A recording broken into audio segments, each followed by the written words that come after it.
Dios por los que estamos. Yo me alegré con los que me decían, a la casa de Jehová iremos. Jueces capítulo 17, versículo 6, dice así, Jueces 17, 6. En aquellos días no había rey en Israel. Cada uno hacía lo que bien le parecía. Entonces voy a compartir con ustedes qué es lo que estaba pasando en este momento aquí en Israel. El pueblo de Israel fue escogido por Dios para que en todas las naciones manifestara el nombre y la salvación de Jehová. Vemos en gran cantidad de los pasajes en el Antiguo Testamento cómo constantemente Israel hacía lo malo ante los ojos de Jehová. Por esta razón, Jehová mandaba algún tipo de castigo, provocando que Israel se reconciliara con Dios. Este ciclo se repetía una y otra vez. En algunas ocasiones, y en esta ocasión específicamente, este pecado hizo que temporalmente Israel se quedara sin un rey. Tenemos que recordar también cómo es que Israel obtuvo un rey. Dios era su rey. Israel dijo, nosotros queremos ser como las demás naciones, no queremos a Jehová como rey. Era un pueblo, una nación teocrática, pero querían convertirse en una nación, sería democrática o ya con un reinado.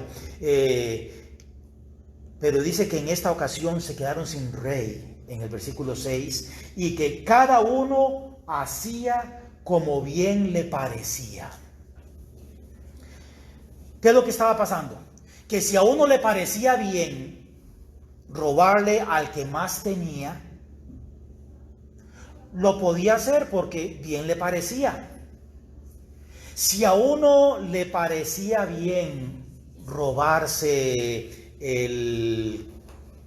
¡Ay, adelante! Donde gusten. Y pueden correr las sillitas a su conveniencia, porque esas tienen 3 y esas, bueno, pueden sentarse allá. Hay varias personas, pero ¿sí? la gente tiene temor. Qué gusto en verles. Estamos en el libro de Jueces, capítulo 17. Jueces, capítulo 17, y en el versículo 6. Acabamos de empezar. Jueces 17, 6.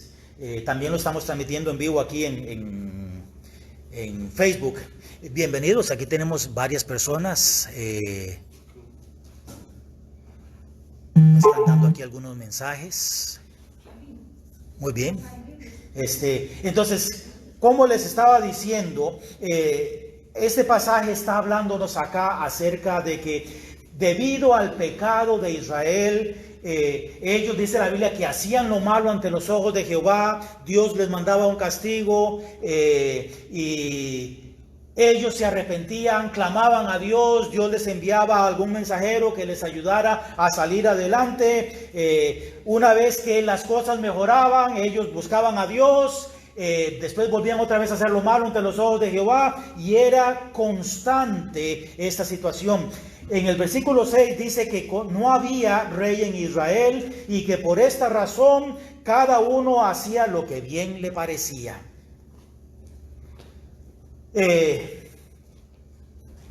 Estábamos comentando cuando ustedes entraron que había personas que les parecía bien, que era correcto robarle a los ricos para ellos y tal vez para otros pobres. Había personas que consideraban bien que un vecino arara y empezara a regar su campo y empezara a verse sus frutos, y que ellos llegaran en la noche a robarse lo que no habían sembrado. A ellos les parecía bien, y no había rey en Israel que legislara y que mantuviera la ley. Entonces, depender de nuestro corazón para definir qué es bueno y qué es malo es algo peligroso. quiero que nosotros veamos que nuestra vida un poquito, por lo menos aquí en los Estados Unidos, nuestra vida antes de la pandemia. No tienen que buscarlo, si lo quieren buscar, lo pueden buscar, pero en Job capítulo 1, versículo 7, dice, y dijo Jehová a Satanás, ¿de dónde vienes? Respondiendo Satanás a Jehová dijo, de rodear la tierra y de andar por ella.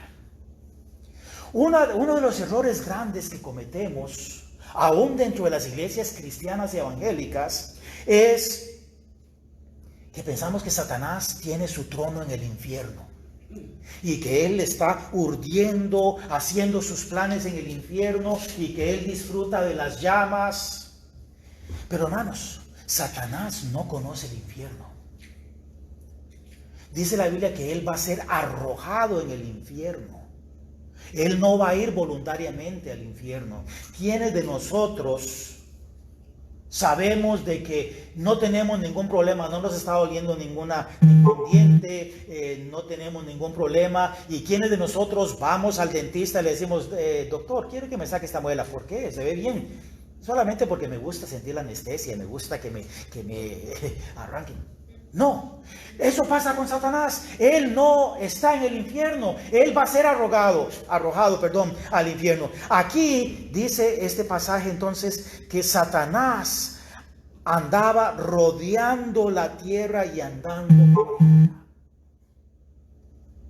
Entonces, antes de la pandemia, ¿qué estaba pasando alrededor de la tierra? Pero principalmente aquí, que es nuestro ambiente en Estados Unidos. A nivel general, había una buena economía, ¿verdad que sí?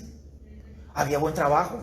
¿Se acuerdan cuando se vino en el 2008, cuando se vino la economía en Cherokee? Supongo que aquí también, gran cantidad de construcciones que estaban empezando a romper y se quedaron solamente con los tubos y duraron 8 años.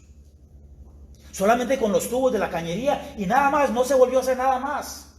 Las ventas de las casas se habían desplomado, pero antes de la pandemia, ya, que no es necesariamente algo bueno, pero por lo menos en Cherokee, supongo que aquí también, ya el montón de terrenos que estaban rompiendo y el montón de casas allí sobre la 92, viniendo de Woodstock para acá, a mano derecha, están haciendo un complejo inmenso de un tipo de hogar de retiro para ancianos. Pero estamos hablando de que tiene, no sé, como 500 apartamentos, 1000 apartamentos, es varios complejos de 3, 4, 5 pisos. Ustedes conocen Woodstock también, detrás ¿saben dónde está el BJ's? Donde está el Lowe's, por allí. Ahora hicieron también un complejo apartamental de unas 800,000 apartamentos. Aparentemente van a ser bastante caros, se ven bastante agradables, pero ahora la economía estaba en pleno boom, estaba creciendo, la gente estaba comprando, estaba vendiendo, había suficiente trabajo. A mí, con respecto al trabajo, algunas personas me dicen, pastor, por favor, ore por nosotros porque no podemos ir a la iglesia porque no tenemos trabajo. Y resulta que consiguen trabajo, pastor, tenemos mucho trabajo y tenemos que trabajar el domingo, no podemos ir a la iglesia. Entonces, algunas veces pasa. Mis hijas han tenido que trabajar algunos domingos, pero algunas veces pasa.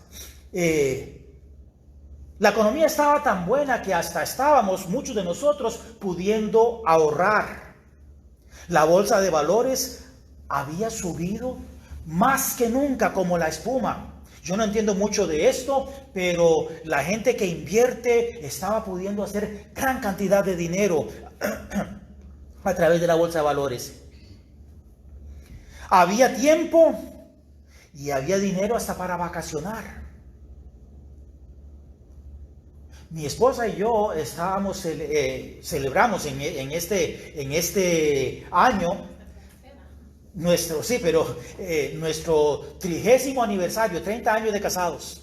Así que si quieren felicitarla por el aguante que tiene, a mí me fue bien, fue a ella la que le fue como un quebrado, pero teníamos unos planes para irnos para el viaje de la vida. Habíamos podido ajustar el dinero. Se habían construcciones por doquier. La gente tenía dinero para gastar. Se hacía regalos bonitos. Movimiento en bienes raíces. Uno iba a la tienda y se veía cómo la gente compraba televisores gigantes, computadoras, celulares a diestra y siniestra. La gente compraba carros más lindos. No obstante, antes de la pandemia, en cuanto a la iglesia, muchas veces no había necesidad de ser fieles, puesto que aún con nuestra infidelidad y sin las bendiciones espirituales de Dios, todo estaba marchando bien. Teníamos suficiente trabajo, teníamos suficiente dinero. Ahora, ¿qué está pasando? Vamos a monitorear un poquito aquí. Bueno, hay varios que están viendo. Hola, los que están uniéndose aquí. Bendiciones. Ahora, después o durante la pandemia, ¿qué empezó a pasar? A nivel personal, ahora nos volvimos autosuficientes. Nos volvimos autosuficientes. No teníamos necesidad de depender de Dios. No teníamos necesidad de depender de nada. No había casi ni necesidad de decir, hermanos, yo quisiera que oraran por mí por esto, porque lo estábamos logrando nosotros por nosotros mismos. Llegamos a pensar que puesto que no teníamos necesidades de cosas materiales, tampoco necesitábamos de la bendición y de la comunión con Dios. El enemigo de nuestras almas nos engañó. Y digo nos engañó porque aún nosotros los pastores muchas veces caímos en el pecado y en la trampa de querer hacer nuestro ministerio sin la bendición de Dios. El enemigo de nuestras almas nos engañó, haciéndonos pensar que ya no necesitamos depender tanto de Dios ni del compañerismo con sus santos, porque nos está yendo bastante bien sin un compañerismo cercano con Dios y sin un compañerismo cercano con la iglesia. Repentinamente empezamos a ver en noticias. ¿Alguien se acuerda cuándo fue la primera vez que se empezó a oír acerca del COVID? Por ahí, octubre, noviembre. Sí, en China. Dicen que en China hay un resfriado que está pegando fuerte. Pero yo lo pensé, y muchos de ustedes quizás lo pensaron, es otra influenza, otra gripe. Sí, qué molesta. Vamos a tener que vacunarnos, vamos a tener que tomar pastillas, vamos a tener que fortalecer nuestro sistema inmunológico. Pero se mantuvo callado, allá en China se mantuvo callado lo peligroso y lo contagioso que era este virus. Ya empezamos a oír acerca de que este virus era más peligroso y más fuerte de lo que se estaba hablando. Y literalmente, hermanos, en una semana todo cambió. Amanecimos no recuerdo cuándo fue que se dio el anuncio, pero fue el 16 de marzo, fue el último día que nosotros trabajamos. 16 de marzo, y ¿te acuerdas qué día fue? ¿Fue un qué? Un lunes. Un lunes. Entonces, el lunes anterior, sí, ya se están viendo unos casos por acá, se están viendo otros casos por allá. Yo recuerdo cuando salieron las noticias, en Cherokee County, donde vivimos, el primer caso fue en Marietta. Uy, ya está cerca. Y después, en Cherokee había 2 casos. Uy, qué miedo. Y la gente se empezó a alarmar. Y de un pronto a otro, se cerró todo. Se cerraron trabajos, se cerraron escuelas, se cerró todo. Empezó a darse un cambio inmenso. Hay varias personas que están viendo, hay unos angloparlantes, me gustaría tener el tiempo para poderlo traducir, pero no vamos a poderlo hacer. For those of you English speaking people, I wish I would have the time to be able to interpret what I'm saying, but it's not going to be possible. Entonces, todo cambió en un abrir y cerrar de ojos. Se nos dijo que ya no podíamos ir a nuestros trabajos, solamente los trabajos esenciales. Que por cierto, ¿qué significan trabajos esenciales? Los trabajos sin los cuales la sociedad no puede seguir funcionando. Entonces, tenemos un electricista aquí. ¿Puede seguir el país funcionando sin los electricistas? Para construcciones nuevas, sí. Pero, ¿qué pasa si se nos va la luz? ¿Qué pasa con la internet? Los recolectores de basura. ¿Se imaginan que se nos hubiera dicho, quédense con su basura y ya tendríamos 2 meses? Montañas de montañas. Pero realmente todos los trabajos son esenciales ¿para quién? Para el que depende de ellos. Para nosotros trabajamos en el ministerio, pero también trabajamos secularmente. Secularmente nosotros tenemos 2 meses que no tenemos prácticamente trabajo secular, pero van a ser casi 5 meses de que muy poquitas entradas. Entonces es un trabajo esencial para nosotros, pero la sociedad puede seguir funcionando sin el trabajo que nosotros hacemos, por lo menos temporalmente. Se nos dijo que los niños ya no van a ir a la escuela y que los papás van a tener que supervisar su aprendizaje en línea. Se nos dijo que muchos de los trabajos van a ser hechos por teletrabajo, o sea, por internet. Por allí había salido un chiste: se pintan casas a domicilio. Ok, ¿y cómo más se pueden pintar? Hay que ir a la casa a pintarla. Pero yo decidí poner ese rótulo y le puse por allá un chiste: se pintan casas por internet. Entonces se le dice al señor, ok, muy bien, tome la escalera, póngala, tome galón de pintura, vacíelo, y le está dirigiendo por internet el señor. Pero cambió toda nuestra forma de hacer las cosas, cambió grandemente. Se nos informó que cuando saliéramos a hacer las compras, lo hiciéramos lo más brevemente posible y que regresáramos a nuestras casas. Una vez que regresáramos a nuestras casas, teníamos que desinfectar todo: nuestra ropa, nuestros zapatos, los contenedores de los víveres. Es más, nosotros llegamos a un punto en el cual empezamos a desinfectar las bolsitas de arroz y de frijoles y las latas y después, no, pero es que no se puede vivir así tampoco. Ya ahora se nos dice de que las mascarillas realmente no son tan necesarias. Se nos dice que el virus no vive tanto como se decía que podía vivir en el pavimento hasta una semana. Y ahora se nos dice que no. Y no sería raro que dentro de poquito nos dijeran que sí. Entonces, realmente no se sabe por qué. Porque esa es una plaga única para la cual no estábamos preparados. Se implantó la ley del distanciamiento social. Ya no se podía ir al gimnasio, como pueden verlo. Y no que yo iba, pero ya no se podía ir a la tienda libremente. Es más, ya no se podía ir a la iglesia, al templo.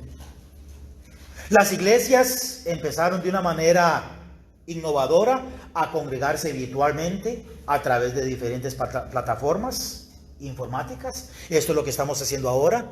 Gracias a todos los que todavía nos están viendo. Bendiciones. Esta es la primera vez que lo hacemos, por lo menos que yo lo hago.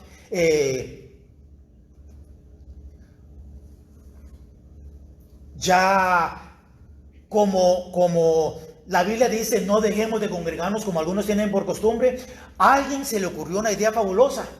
¿Saben qué es Zoom?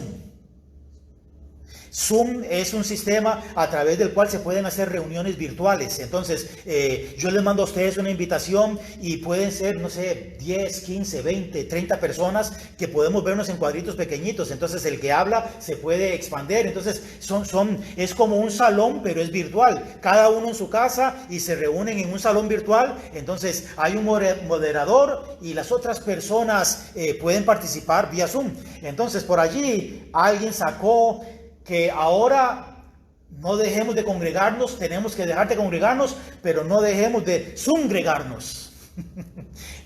Porque se estaban haciendo las reuniones a través de Zoom o a través de Facebook o a través de algunas de las otras plataformas. Entonces, nosotros estuvimos haciéndolo a través de la plataforma, en nuestras casas, viéndolo en el televisor, la predicación del hermano Brian aquí. Y muchas otras iglesias lo estuvieron haciendo de esa manera. Antojadizamente, ya se les empezó a permitir, y digo antojadizamente porque no hubo una verdadera razón. Antojadizamente se les empezó a permitir la apertura a ciertos negocios que no son considerados esenciales. Por ejemplo, en ciertos estados se les permitió la apertura a los centros de distribución de marihuana. En los estados en donde se distribuye la marihuana abiertamente, ya se les dijo, ok, mantengan el distanciamiento social, no permitan mucha gente en sus tiendas, pero ya pueden abrir sus tiendas de marihuana. Los centros de salones de tatuajes, ya se les dio rienda suelta. Yo no estoy de acuerdo con los tatuajes, pero esto es totalmente solamente como parte de la noticia. Se les dijo, ya pueden abrir sus puertas con distanciamiento social. Yo no sé qué distanciamiento social. Hay alguien que le está punzando cientos y cientos de veces por minuto con una tinta, con una aguja, y está ahí. ¿Qué distanciamiento social puede haber ahí? Pero ya se les permitió. Salones de boliche, ya se les permitió abrir. Gimnasios, bueno, por lo menos en los gimnasios hay algo positivo. En los salones de boliche pues también. Pero a las iglesias, no fue sino hasta Trump, el presidente Trump, que dio la orden el viernes. Es importante que ya estados que están abriendo las puertas a estos negocios y a otros negocios de esta índole, que no les permitan a las iglesias. Es más, hay pastores que han ido a la cárcel porque han decidido desobedecer a las autoridades, porque están permitiendo a otros negocios y no están permitiendo a las iglesias. Nosotros, la recomendación del gobernador acá fue de cierta cantidad de personas por pies cúbicos o por pies cuadrados. Para el templo principal permitieron 150 personas. Nosotros aquí dijimos, yo creo que con 15 es más que suficiente. Entonces nos tenían las sillitas ahí separadas. Tenemos campo para más, allá en la esquina se puede poner, por allá se pueden poner, aquí se pueden poner otro grupo. Hay campo para más, pero tampoco queríamos abarrotar espacios que no fueran a ser llenados. Pero antojadizamente se empezaron a abrir unos en estados muy liberales como California y Nueva York. Ya dieron rienda suelta a muchos de estos negocios, pero las iglesias están ceñidas de que se van a mantener cerradas. ¿Por qué? Porque se está diciendo de que muchos de estos estados quieren mantener cerrada la economía hasta las elecciones. ¿Se imaginan? Hasta el 20 de noviembre quieren mantener el estado cerrado. ¿Qué familia va a poder subsistir sin poder trabajar libremente de aquí hasta noviembre? no les importa, pero la razón es que quieren afectar las elecciones. Entonces, las iglesias está llena principalmente de gente conservadora. Entonces quieren mantenerlos o quieren mantenernos atados de manos. Muy bien, ¿qué pasará? Vimos qué estaba pasando, vimos qué está pasando. Ahora, ¿qué pasará? Si yo les preguntara a ustedes qué va a pasar dentro de una hora, ¿qué podrían decirme ustedes? No sabemos. Lo único que podemos hacer es conjeturar, o sea, suponer, imaginar. A mí me parece que va a pasar esto. A mí me parece que va a pasar esto otro. A mí me parece que va a pasar aquello. Y puede que los tres estemos equivocados. O puede que los tres tengamos parte de razón. Ok, hay varios más que están viendo. Muy bien, entonces, ¿qué va a pasar? Realmente no sabemos. Voy a leerles 3 pasajes. Igual, si los quieren, los buscan. Estos están más fáciles de encontrar. Están en el Nuevo Testamento. Mateo capítulo 6. Mateo capítulo 6, versículo 34. Mateo 6, 34 dice: así que no os afanéis por el día de mañana, porque el día de mañana traerá su afán. Basta a cada día su propio mal. La palabra afanarse significa preocuparse desmedidamente. Entonces, si somos de los que no tenemos mucho trabajo y estamos con recursos un poquito limitados, ¿hay una verdadera razón para preocuparse? Sí, hay un poquito de preocupación, porque ¿de dónde va a salir el alquiler? ¿O de dónde va a salir la hipoteca? ¿De dónde va a salir el pago del carro? Perdón. Hay un poquito para preocuparse, pero no afanarse. La palabra, como les dije, la palabra afanarse es preocuparse desmedidamente. En otras palabras, si yo ahora me preocupo desmedidamente por mañana, no voy a poder tener la claridad mental para preocuparme hoy por los problemas de hoy. Entonces, hoy voy a encargarme de lo de hoy. Y mañana, pues mañana me encargo de lo de mañana. Y pasado mañana me encargo de lo de pasado mañana. Ahora, esto no quiere decir que no vayamos a planear. Claro que sí, planeemos. Hagamos planes en el nombre del Señor, intentando ponerlo lo más posible en sus manos, en su voluntad. El otro pasaje que quiero que veamos acerca de qué pasará es en el libro de Santiago, capítulo 4.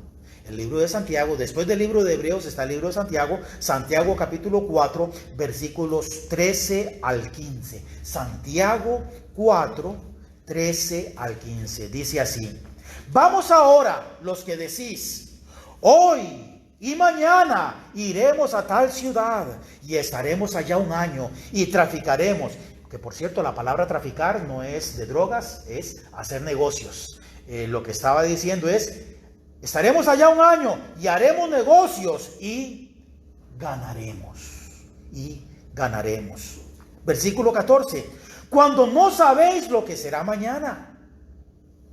No sabemos ni lo que va a pasar dentro de una hora. ¿Cómo vamos a saber qué es lo que va a pasar mañana? ¿Cómo vamos a saber lo que va a pasar en un año? Cuando no sabéis lo que será mañana. Porque, ¿qué es vuestra vida? Ciertamente es neblina que se aparece por un poco de tiempo y luego se desvanece. En esta semana nos hemos dado cuenta de la muerte de personas un poquito allegadas a nosotros. Hace 4 días murieron personas, predicadores, uno que se llama el hermano Ravi Zachariah, famoso predicador, apologeta, uno que defendía la fe, otro pastor misionero, él era estadounidense, pero trabajaba mucho con la comunidad hispana, y También la esposa jovencita de un pastor en Venezuela estaba dando a luz y murió la señora con su hija, con su bebecita. Entonces, no sabemos. Nosotros hubiéramos podido ser de aquellos que no soportaron este periodo tan difícil. No sé si ustedes se dieron cuenta, yo perdí a mi mamá hace 2 meses. Difícil, ni siquiera pudimos ir. Todavía no se han hecho ningún tipo de honra fúnebre, excepto que mi hermana tuvo la claridad para poderla decidir cremarla. Entonces la tenemos allí y después, una vez que pase este asunto, vamos a ver qué podemos hacer. Entonces no sabemos qué es lo que puede pasar en el futuro, porque nuestra vida está aquí por un poco de tiempo y después se va a desvanecer. ¿Qué pasaría con nosotros si nuestra vida se desvaneciera hoy en la tarde? Pero hermano, no, eso no va a pasar. ¿Cómo lo sabe? Yo no lo sé. Mi vida se puede desvanecer hoy en la tarde. La vida de una de mis hijas o de mi esposa se puede desvanecer en la tarde. La de ustedes o de un ser querido de ustedes se puede desvanecer en la tarde. Pero nosotros no tenemos realmente control de qué es lo que están haciendo nuestros hijos o nuestros seres queridos, ni nuestra esposa ni nuestro esposo. Nosotros solamente tenemos control de nosotros mismos. Si mi vida ya estuviera destinada a desvanecerse, ustedes que me escuchan, ustedes solamente tienen control de sus propias vidas en este momento. Si nuestras vidas están destinadas para desvanecerse hoy en la tarde, ¿cómo va a quedar económicamente nuestra familia? ¿Cómo va a quedar espiritualmente nuestra familia? ¿Cómo voy a quedar yo una vez que me presente en el tribunal de Jesucristo para responder por lo que estuve haciendo mientras estaba en el cuerpo, sea bueno, sea malo? ¿Qué va a pasar? Santiago dice que tengamos cuidado porque nuestra vida es como la neblina, en cualquier momento va a desvanecer. En el versículo 15 dice, en lugar de lo cual... ¿De qué? En lugar de decir hoy y mañana iremos y ganaremos dinero, en lugar de lo cual más bien debierais decir, dice, si el Señor quiere, viviremos y haremos esto o aquello. Si el Señor quiere. Y por eso es que es tan importante que nosotros todos los días y a cada instante dediquemos lo que estamos haciendo para el Señor y le digamos, Señor, si es tu voluntad, Señor, si es tu voluntad que esto pase o que aquello pase, si es tu voluntad que en el trabajo pase esto, si es tu voluntad que en los estudios pase lo otro, si es tu voluntad que en nuestra familia pase aquello, si es tu voluntad. No sabemos qué nos deparará el futuro, pero sí sabemos quién está a cargo de nuestro futuro. No sabemos qué va a pasar en el futuro, pero sí sabemos quién está a cargo de nuestro futuro. Dios. Esta plaga, esta pandemia, paralizó al mundo como nunca antes había pasado. Porque las otras plagas estaban más confinadas, estaban más relegadas a un espacio físico. ¿Por qué? Porque la gente no viajaba con tanta facilidad. Hace tan solo 50 años, para que la gente viajara a otro continente, tenía que batallar bastante. ¿Cuándo fue que se empezaron a hacer los vuelos intercontinentales? ¿Saben? ¿Algunos de ustedes saben? En los años 40, 50. Los años 40, 50. Entonces podemos decir que en los años 30, para poder viajar de un continente a otro, se tenía que hacer, ¿por qué? No, ellos lo habían hecho, solo que era, No era comercial. creo que no era comercial. En los años 30, en los años 20. Entonces, vamos a irnos entonces a lo seguro. En los años 20, si uno quería ir a Europa, o si de Europa querían venir para acá, ¿cuánto tiempo? Un mes de Europa. Ajá. Los barcos modernos que tenían en los Sí. 20. Un mes y un resto. Imagínense. Carabelas eran 3-4 meses. En las carabelas, en los barcos esos de velas, 3-4 meses. La gente no viajaba. Entonces, si se daba una epidemia en cierto lugar, cuando llegaban las noticias, ya había acabado. No había tantos servicios médicos y la gente moría por cientos de miles. Y terminaba diseminándose la población enferma y la gente salía adelante. Pero hoy en día, nosotros podemos estar aquí, ahora, y literalmente dentro de 12 horas estar en Asia, 16 horas estar en Asia, estar en Japón, estar en Corea del Sur, estar en China, o de ellos para acá. De hecho, eso fue lo que pasó con la pandemia.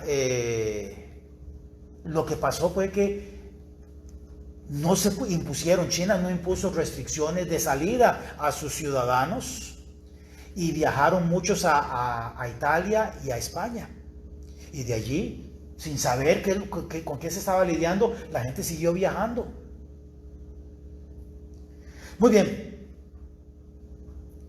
Este mundo ha estado ocupado como hormigas y como abejas, yendo de un lado para otro. Repentinamente, muchas familias quedaron separadas por grandes distancias geográficas.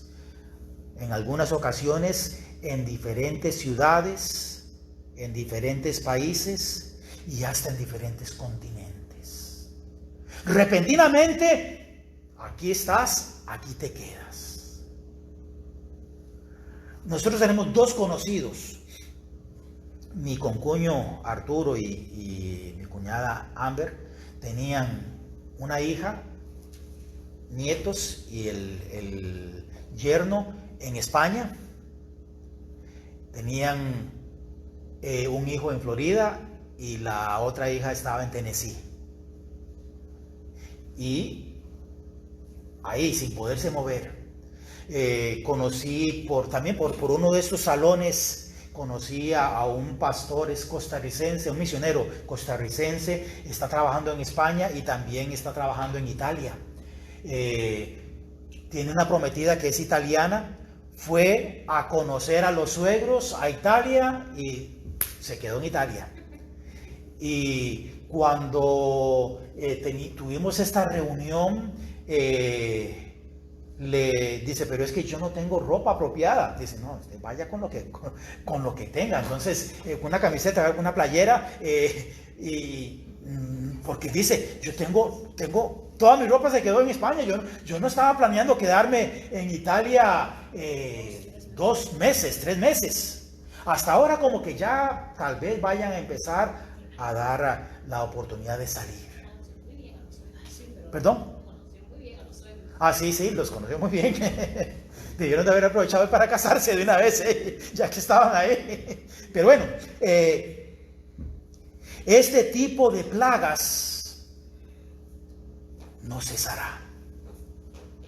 Yo no sé si dentro de 6 meses, 1 año, 2 años, va a pasar algo similar, no me extrañaría. Pero hermanos, en el libro de Apocalipsis se nos habla de alrededor de 17 plagas. Plagas tan severas que van a hacer el COVID-19 como un paseo en un jardín de niños. Si nosotros teníamos restricciones para ir a la tienda. Y no sé si a ustedes les pasó, no pasó en todo el mundo, pasó aquí en Estados Unidos y no sé si en algunos de los otros países, pero ¿a ustedes les pasó que fueron a buscar papel higiénico y no había? ¿Por qué papel higiénico? No era una diarrea que les estaba dando, era, ok, no sé por qué, pero la gente se desesperó y quería coleccionar papeles higiénicos. Pero había carne. Algunos de ustedes fue a la tienda y voy a comprarme unos bistecs, voy a comprarme un pollo, voy a comprarme unas chuletas y no había. ¿Sí les pasó? A nosotros no, nosotros cada vez que íbamos, puede que no hubiese mucho en una tienda o que hubiese restricciones, solamente 2 o 3 bandejas, pero uno iba a la siguiente tienda y ahí había un par de ocasiones en donde tal vez no había de toda la variedad o la que uno quería específicamente, pero había comida. Sí había, pero bien carísima. Ah, sí, eso sí, cara. Sí. Pero imagínense. Ah, bueno, ¿y quiénes de ustedes fueron a la gasolinera y estaba cerrada porque no había combustible? No, más bien está barato. Ahora, lástima que no tenemos a dónde ir, pero está barata.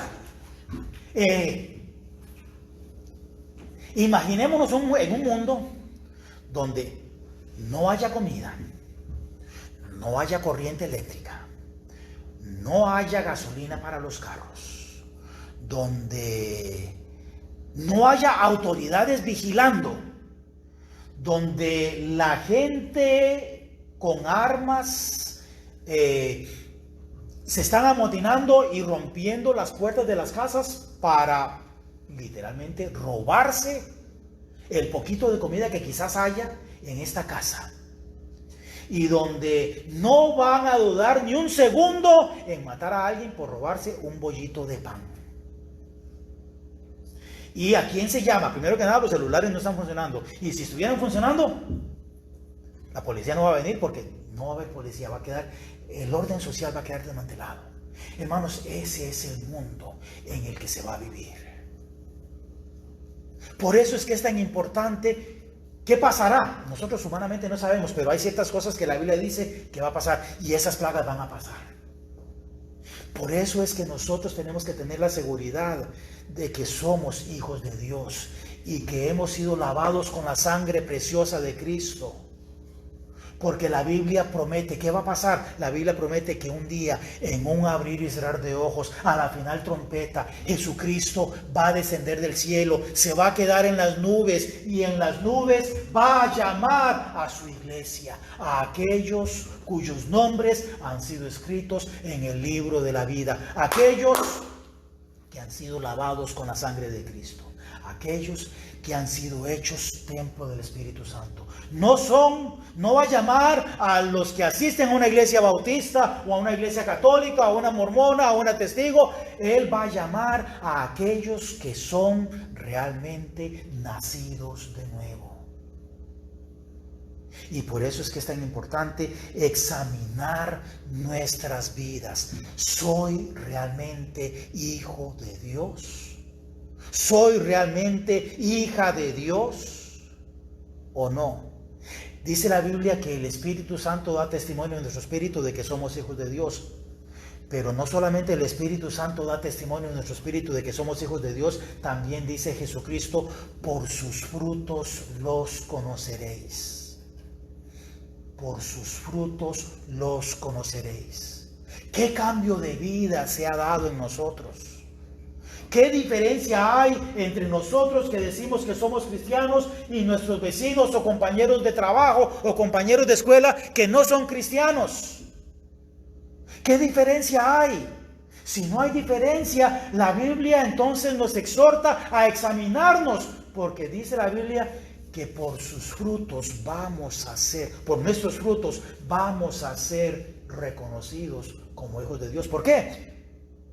Porque si yo les dijera a ustedes, vean mi fe, mi fe no la van a poder ver en mi boca o en mi frente o viendo cercano ahí a un ojo mío. La fe únicamente la ve Dios porque ve mi corazón. Pero ustedes únicamente pueden ver mi fe a través de mis frutos. Dios puede ver la fe que está en ustedes.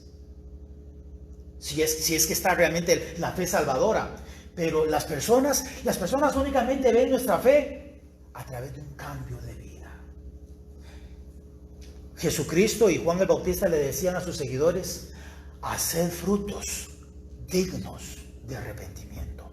Entonces, no perdamos esta oportunidad de aprender algo. No perdamos esta oportunidad de cambiar positivamente, de hacer cambios positivos en nuestra vida. ¿Qué aprendí como individuo?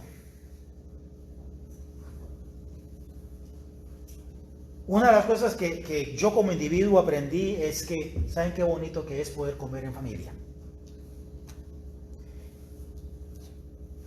Cuando estábamos antes de la pandemia, sí, teníamos trabajos, teníamos estudios, responsabilidades, pero si somos honestos, familia Chavarría, hubiéramos podido comer un poquito más a menudo, juntos.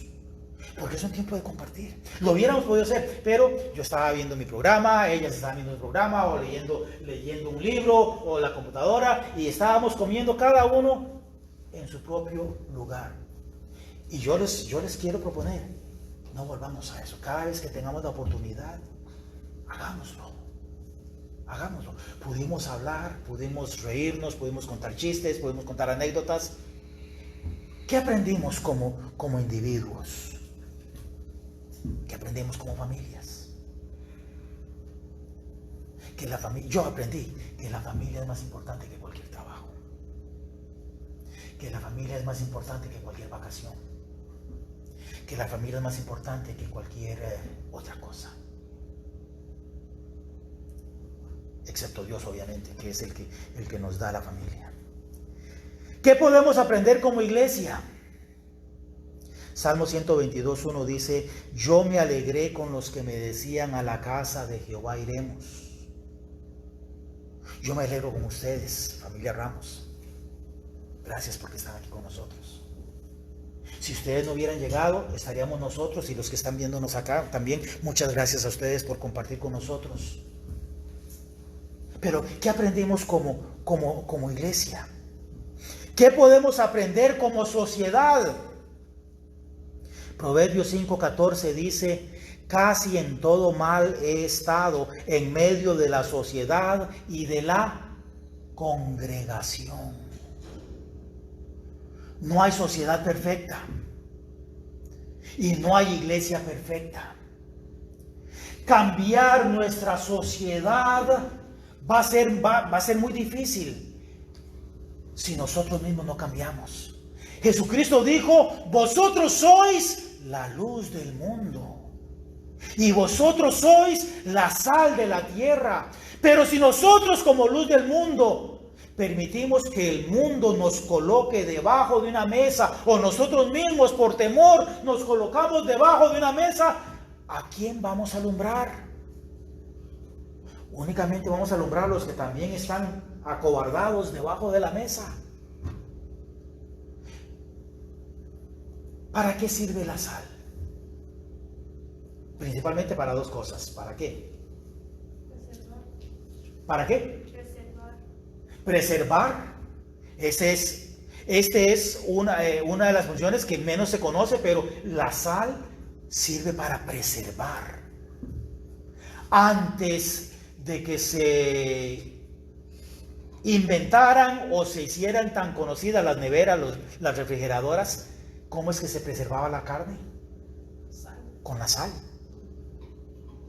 Se ponían trozos de carne, se le ponía en una bolsa que respirara, y se le llenaba con sal por todo alrededor, y la sal mitigaba el crecimiento de esas bacterias. Barriles con sal. Y después se sacaba y había que lavarla bien, porque la primera tajadita sabía como que estuviera uno comiéndose un trozo de sal, porque absorbía también la carne, absorbía el sabor. Entonces, para preservar, también para qué, para dar sabor. Qué increíble, está un bistecito bien encebollado con buena, bueno, a Samantha no le gusta la cebolla, pero a la mayoría de las personas sí, bien encebollado con chilito y con ajo, y se nos olvidó echarle la sal. No es igual, no es igual. Entonces uno le echa un poquito de sal y ya permite que se revuelve ahí, que se revuelva un poquito y ya se lo come. ¡Qué diferencia! Pero también la sal tiene una tercera función. Es un mineral que nuestro cuerpo necesita. Ayuda al funcionamiento de nuestro metabolismo. Dice la Biblia que nosotros somos la sal de la tierra. Y Jesucristo dice, y si la sal perdiere su sabor, ¿de qué sirve? Tenemos una que no se puede. La sal, para ser sal, tiene que tener sabor a sal. Porque si no, es arena. Ya no es sal. Pero si hubiese la posibilidad de que la sal perdiera su sabor, estamos comiendo ese bistecito bien encebollado, bien rico, que huele delicioso, y probamos el primer mordisquito y no nos sabe a sal, y le echamos sal, y ya resulta que... pero no. Ya le echamos más sal y cortamos otro pedacito. Pero, ¿qué pasa con esta sal? Esta sal no sabe nada. ¿De qué sirve esa sal? De nada. Es mejor que la tiremos, abramos el pomo, lo tiremos en la basura y que le pongamos sal que ¿qué? Sal que sepa. Sal que tenga sabor.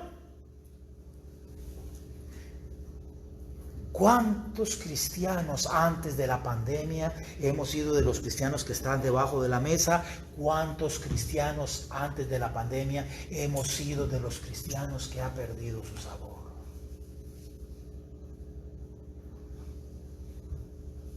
¿En qué podemos cambiar como individuos? ¿En qué podemos cambiar como miembros de nuestra familia? ¿En qué podemos cambiar como participantes de nuestra iglesia? ¿Y en qué podemos cambiar como miembros de la sociedad? ¿En qué podemos cambiar como miembros de la sociedad? ¿Qué hubiera pasado si nosotros hubiéramos sido de los que se enfermaron o aún de los que fallecieron? No ha habido tanta muerte como se esperaba. De hecho, las otras influencias, el SARS y... ¿El qué? El MERS. Esas otras han matado muchísimo más personas que esta pandemia. Pero esta pandemia ha matado. ¿Qué hubiera pasado si nosotros hubiéramos sido uno de los que se enfermaron? Y tenemos seres queridos y conocidos. Nosotros tenemos a 2. Pero entre tantos miles y miles de personas que se han enfermado, wow. Ustedes conocen a más de Omar. Sí. Conocidos cercanos. Sí, del pueblo. Del pueblo. ¿Okay? Nosotros en Costa Rica no hemos oído. Gracias a Dios Costa Rica tiene una incidencia muy muy baja. Ni 1,000 personas en 5 millones. Está bastante bien. Pero solamente por la misericordia de Dios. Pero ahorita en México moderno es donde está muchísimo muerto. Vieran que en Nicaragua tienen la política, porque yo lo oí a uno de los ministros diciendo, no, eso es pura mentira, nosotros no vamos a dejar que se nos arruine nuestra economía, lávense las manos y cuídense, pero no se preocupen, sigamos trabajando, sigamos nuestras vidas normales. Y se veía a la gente que iba a la playa y que compartía carnitas y demás como si nada, y ahora están empezando a verse. Pero bueno, solamente por la misericordia de Dios, nosotros no estamos. Nosotros tenemos un hermano en Cristo, César, tal vez ustedes se acuerdan, él era de los hermanos de Canton y todavía está luchando. Ahora se le complicó con un poquito de neumonía y seguimos orando por él y pidiéndole al Señor su misericordia. Ya voy a terminar con esto. Dios nos está dando una segunda oportunidad. No tenía que hacerlo. ¿Qué vamos a hacer con esta segunda oportunidad? No permitamos que todo vuelva a la normalidad. No nos permitamos volver a ser aquellos cuyas prioridades estaban tan distorsionadas. Trabajo primero, familia de último, Dios hasta el fondo, la iglesia si quedaba tiempo. No permitamos que nuestras prioridades vuelvan a quedar tan distorsionadas. Ahora que hemos podido pasar más tiempo con nuestras familias, más tiempo con nosotros mismos, ahora que hemos tenido una oportunidad de pasar más tiempo con Dios, ¿qué vamos a hacer? Una vez que las cosas se más o menos normalicen, ¿vamos a volver a lo mismo de antes o vamos a aprender una lección? Muchos quieren dejarle un mejor mundo a sus hijos y eso es excelente, pero para poder lograrlo tenemos que dejar mejores hijos en este mundo. ¿Qué tipo de hijos estamos dejando? Hace poquito, en esta semana, mandaron un video de una niña, podía tener unos 11, 12 años. Estaban viajando en el avión y la niña empezó a hacer un alboroto. Empezó a patear el asiento del frente, se veía la pobre persona que estaba al frente ahí, ya se reclinó para que no sentir el golpe. Y muchos pensaron que es que la niña tenía miedo a volar. Y empezó a gritar y a maldecir y a decir. ¿Saben qué era? La mamá le había quitado el celular. Tienen que apagarlos en los aviones. Tienen que apagarlos en los aviones. Y esta niña se volvió loca. Empezó a golpear a la mamá, empezó a golpear a los asistentes, empezó a golpear a otros pasajeros, empezó a decir cosas feas a las demás personas. Solamente porque le habían quitado el celular. Pero la niña era una niña dulce y amaneció el día del viaje y fue que se convirtió en esto. No. Ya los papás habían estado haciéndola así. Entonces, ¿qué vamos a hacer? ¿Qué vamos a hacer nosotros? ¿Vamos a volver a la normalidad o vamos a hacer un cambio drástico en nuestras vidas? Muchos quieren dejarle un mejor mundo a sus hijos, fabuloso, pero para lograrlo tenemos que dejarle mejores hijos a este mundo. Y voy a finalizar ya con una lectura. Esta no la escribí yo, pero me llamó mucho la atención. Dice: cristianos, antes de criticar a los gobiernos por poner a la iglesia como dentro de las empresas no esenciales, pregúntense ustedes mismos primero si ustedes como cristianos trataron a la iglesia como algo no esencial en su vida, faltó a los servicios sin ninguna razón, llegó tarde sin ninguna razón, puso a la iglesia después de su trabajo soñado, después de esa importante reunión o después de un paseo familiar. ¿Trató usted el servicio de oración más como un concierto o un entretenimiento? ¿Escuchó usted los sermones como si fueran psicología de autoayuda? No nos engañemos. Si como cristianos nosotros hemos tratado a la iglesia por mucho tiempo como algo no esencial, ¿por qué esperamos que el mundo vea a la iglesia como algo esencial? Porque ellos van a ver a través de nuestra hipocresía. No tratemos de ganar un debate, cambiemos de actitud. Cambiemos